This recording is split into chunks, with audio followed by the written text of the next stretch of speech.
Yo, what is up? It is your boy Empty. So it's a high time we got a beginner's guide on this channel because my friends won't stop harassing me for one because they just recently started playing this game and also want to get into the game. So let's just jump right into it. So when you open up the game, you're going to be treated with a wonderful logo company. And of course, it's going to ask you if you want to agree to the terms of services. Of course, you want to do this. Duh. It's obvious. It's going to ask you if you want to skip the tutorial. Yes. Do it. Doesn't really matter, to be honest. You can go back to it later. So you're going to be greeted with three Blade Masters, Arth, Clyde, and Corsair. I'm choosing Corsair just because Freeze is cool. No pun intended. And you're going to be given like a little dialogue or whatever of the story thing, something like you have to choose the path or whatever. You can go ahead and click all of that and just skip the rest of it. If you want to read it, just do it on your own time if you want to get the lore. So first off, forever summons are up right now. So you want to summon later on this, but you get greeted with the summons lottery. The summons lottery is up for newer players for like 10 days. So you could get like a bunch of summons on this, and I do believe this stacks. So the login bonuses, you get these every single day. They change depending on the amount. The main thing though is that you get a guaranteed 5-star ticket for a unit of choice that you get on the 10th day, and you're able to choose any unit you want. We'll come back to that later. So we're going to go to our little treasure chest up here, and you're going to be getting all these goodies, of course, and you get 72 crystals. Now, here's the main thing about the summoning mechanic in this game. You're always guaranteed a 5-star on the single summon. Not the multi, the single summon. You're always guaranteed a 5-star. So you want to make sure you want to pull on any banner that you want that's able to use free crystals. And looks like we got Roy here, so hopefully we end up getting one of the banner units. Well, this is guaranteed. There are two summoning animations, Roy, the blue guy you just saw, and Reyes, which is the main character. Roy always guarantees you a banner unit, and we got Amelia, which is actually pretty damn good. She'll go great perfectly with our Corsair. So we end up going back. And the other thing, too, that people don't know is that you are also always guaranteed a 5-star equipment on the single summon. So we want to make sure we summon here. Hopefully we get something good. An AoE art gen item would be great. And Young Ram's Clothes. All right, it's a defensive item. It's all right. Not too bad for a beginner's item. We're going to go back here. And shortly after you summoned, you want to go back to the home screen. And you see these little things lighting up with exclamation points. Those are all missions and rewards that you end up getting just for doing those two things. So for the missions, it's going to just tell you what you get. Register 5 types of units. You want to go ahead and redeem that. It's 50 ALK. And on the rezero missions, this is brand new. I think they'll be doing this for every crossover from now on, but you're able to get rewards here for doing things that you normally just do in the game. So the more you do the event, you can reclaim those things. And let's make sure we claim this real quick.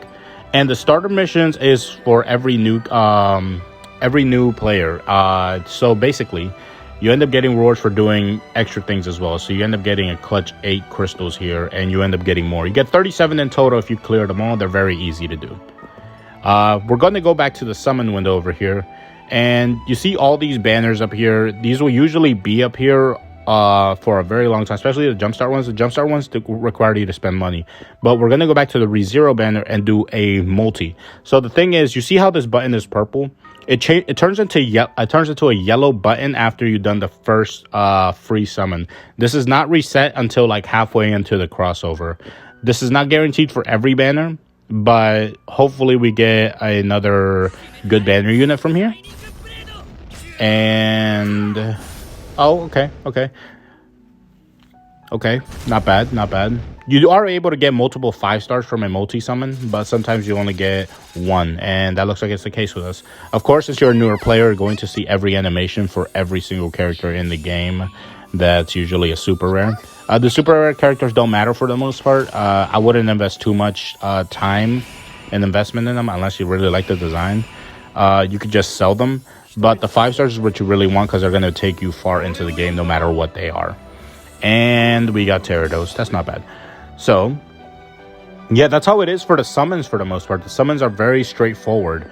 And let's move on over to stuff that you want to do early in the game. All right, now that we've just covered the summoning mechanic, we're going over to the exploring page and we're going to go do the daily quest. The daily quest is something you do every day. almost every day. You could do it 5 times a week. But for the most part, this will give you rewards immediately for what you need to do. Of course, crystals, but you need to do these 5 times a week because it's part of the weekly missions. I will show that after this. Now, the most important thing to take out of every time you battle in a quest is those little yellow orbs you see up above the enemies. That's battle ether, and that basically fills up your arch gauge. Your arch gauge is the little yellow meter thing above your characters' heads. It allows them to use their special abilities, their ultimate abilities, if you will. You have a normal art and a true art, but unfortunately, because you got your units are unawoken, they don't have true arts, they just have normal arts. So this is the basic way to build up like a arts meter for you to use every game. And the daily quest is very easy. All these guys are like level 1, and they'll get like to level like 14 or 15 or some shit when they beat the enemy. But yeah, here we go. This is a normal arch right here. This is Reyes' arch, and he just lets out like a light ray. Amelia's about to get hers, and she's gonna give like arch to the other teammates as well. Here we go. And it's done from here. But that's pretty much what the daily quest is. You do a whole bunch of these like every day, and that's basically what arts is as well. Of course, every time you clear a quest, there's always going to be a little quest clear thing to cheer you on every time you beat a quest, and you get nice little tips at the end. You could choose to turn those off in the settings. Right over here, you see you get gold cat keys, metal cat keys, and the Tasman. You get 1 crystal. This does not reset. Once you clear this once, it's pretty much done forever, but you have to do it every day regardless.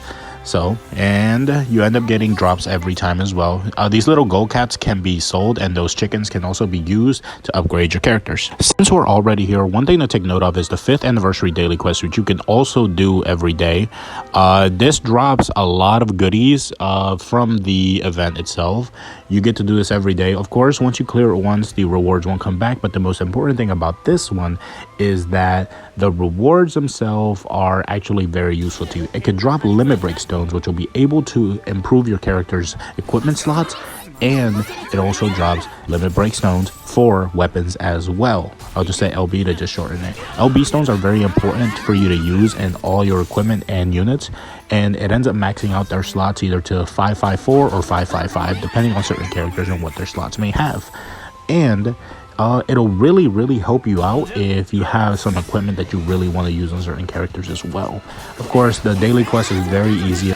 You can just clear it with the team that you have, and once you clear it, you end up getting I think this one gives a LB stone and maybe 3 crystals if I'm correct. But we cleared it. It was very easy. You don't really need much of anything, but you know, that's just how it is. And you end up getting rewarded right away. Yep. Oh, 5 crystals and then unit LB stone. Yep. There you go. And if you want to keep track of your missions, just go over back to the mission screen and choose the middle option that says weekly challenge. And it'll show you right here what you need to do for the week. The daily quest you cannot clear more than once a day, and it'll only count for that one time. So you got to make sure you log in daily every day to do it, as like the moment you hop on in the game.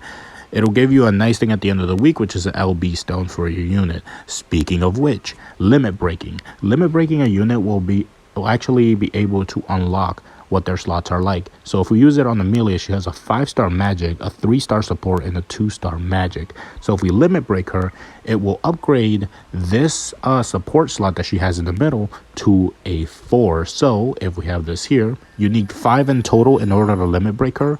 Her full slots will be 5-star magic, 5-star support, and 4-star magic, which will be useful for you in the long term. Same goes for Reyes. Reyes works a little bit different. He has unit LB stones for himself in the story that you can unlock. Alright, now that I showed you how to limit break, I'm going to show you something else that you should be doing immediately, no matter what. So in the center you see quests, right? What you're going to do is you're going to tap on it. It'll bring you to this map here. This is the story quest of the game. You're going to go to Plains of Islid, and you want to make sure you clear out the story as soon as possible. Now, I'm going to show you what it looks like in my account. So I'm going to switch on over and show you what you need to do. Alright, this is how it looks like in my account, my main account. So what you want to be doing is you want to clear up to chapter 5 in this game. mainly because it unlocks side quests for you. You will have Reyes at luck 80, fully maxed out with his slots, and the side quests are the most important thing in this thing. So what you mainly want to be doing is you want to farm a couple specific equipments in these side quests that will be able to help out your account by a ton. What do I mean by that? Well, first and foremost, the items you're going to see on screen are a must-have, and they're free to get in this game. One, Alma's Hat. Alma's Hat ends up basically buffing up magic damage and also gives 30 arts to the person that uses it. This is a 5-star magic, so like I pulled Amelia on here, it's perfect for her. On top of that, on the Knights of Blood, Chapter 1, there is an item called Arc Ignite. Arc Ignite is a 4-star support slot that gives everybody 10 arts. It has a cooldown of 15 seconds. It is easily one of the best free-to-play options for a support item in the game that gives everybody arts, and it's an AoE art gen that it's really, really good. The next item I recommend getting is if you go up on over to the Phantom Snipers. Phantom Snipers Chapter 1 has an AoE art gen item that is a 5-star. That is really, really good. It's a support. It's a 5-star support, and I do believe it does end up healing as well. Very good, and it's very nice. I feel like those 3 items alone are enough for people to just farm and be able to max out immediately. Yeah, that's all I wanted to say for the most part, but that's what you want to be doing in the beginning of the game. Clear up to Chapter 5 and make sure you get the side quests unlocked, because doing the side quests will help you out so much for a new account. Another item you want to farm is Lesser Demon Heart. Lesser Demon Heart will only drop from a quest called Caverns of the Dark. This quest drops underneath the exploring page, and if you go over to right next to events at the top here, you go to Giant Boss and you end up seeing the quest there. That's where Lesser Demon Heart is. You're able to check the schedule to see when it drops, so just feel free to look through that and see on what day it drops. That way you can farm it. You're able to get that item because it gives 100 arts to the unit that ends up getting that item on them. Another thing, I mentioned tickets. Now the tickets that you end up receiving every day when you log in, on your 10th login, you will get a unit of choice ticket. You go over to town and head on over to the Alchemist. You'll be greeted with a cutscene. You can just skip it, but go to exchange and make sure you scroll all the way down to the bottom. The bottom of this section will have tickets you could exchange. So you have a redeem 4-star equipment, 5-star equipment, true equipment, and ultimate hero. For the 4-star equipment, if you go all the way down, you could just get Keon. Keon generates arts for you. One thing about this game is that items that generate arts for you are basically top tier. You want to make sure you get it. That's a free little 4-star support you could get, which is really good. For the 5-star, I don't really think any of these are good, to be honest, but if I had to go with anything, just go over to the support. Either get Letter Bag, which will give you crit rate, and Chrono Dominator just increases damage to all your allies. Both do just about amazing. For the true equipment, there's only 2 to get from here, to be honest. You only need True Exceed Sex. So Alma's Hat, which gives 30 arts. This is basically that, but better. It has lifesteal and increases arts damage by 50% for 8 seconds. And True Izanagi is the best 5-star physical item in the game that gives you arts. It has a 10-second cooldown and will just repeatedly keep giving you arts non-stop. It is so good for what it is, and also very, very much relevant for the hero that you're going to be using for your guaranteed ticket. You notice that those last 3 items I mentioned were a 4-star support, a 5-star support, and a 5-star physical or magic.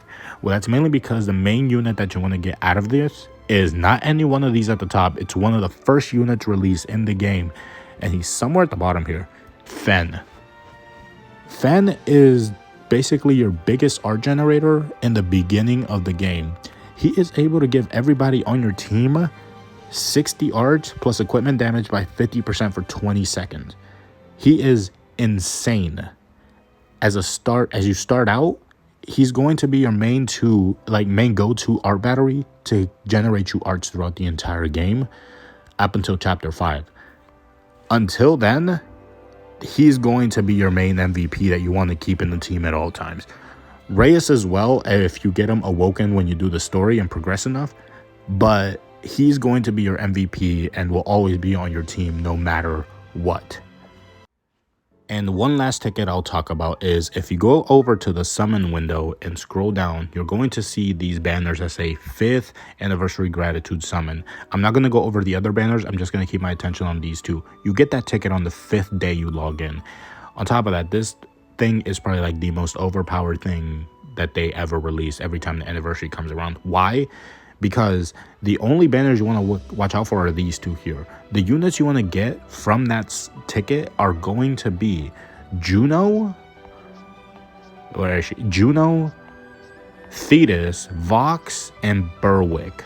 There they are. So those guys specifically. Berwick is a magic user. He also gives everybody like 25 arts with his normal arts, but he's actually crazy. If he goes into his like Magia Drive form, which is like this little Super Saiyan like state for them, he ends up getting 200 arts immediately. Vox is a jack of all trades. He ends up giving crit to anybody. He ends up basically having a pseudo heal, gives himself 40 arts on his skill, which is nuts. Thetis is a taunt tank that just tanks just about anything. Bro is crazy. And Juno is the craziest art gen to come out in like the last recent year. We have Emperor out now, which you don't have to worry about until he comes out, but she stacks with Fen and Arts, and if you have them both in the same team together, your Arts generation is just gonna go crazy. As for the other banner, Cross the Blaze, I will only keep like maybe 3 units in mind. First off is Sistina. Sistina is a sub-attacker that basically increases physical damage to your entire team, and she ends up giving like arts as well with her normal arts as well as a barrier. Lisa is the one I would probably want from this. She is ridiculous in the sense that she makes all your cooldown for your equipment basically come back like in 20 seconds. She is insane. She's also an art generator with her normal arts, but she's ridiculously brain dead and stupid to use. The third unit I will recommend as an attacker would be Luan. Luan is kind of interesting, to be honest. I kind of want him. I don't have him, but he's honestly like a dark box where he gives all allies crit rate by 100% for 15 seconds, which is actually pretty cool. He has a nice little niche which requires bleed, which is unique to him, but you know, yeah, he's honestly one to watch out for, and those are the only ones I would recommend from this banner. But aside from that, that's pretty much it. That's the starter guide to getting into GS. Yeah, hopefully you all enjoyed. My friends can finally stop harping me about this. And yeah, hopefully you all enjoyed this video. I don't know how to close off the video, so just like if you end up liking the video, and comment what else I should do. Should I do like a team building guide? I know my friends been asking for that too, but I just couldn't fit this all in one video because this video is almost 20 minutes long. So yeah, let me know what you all think. Comment, like, sub, and I'll catch y'all later. Bye.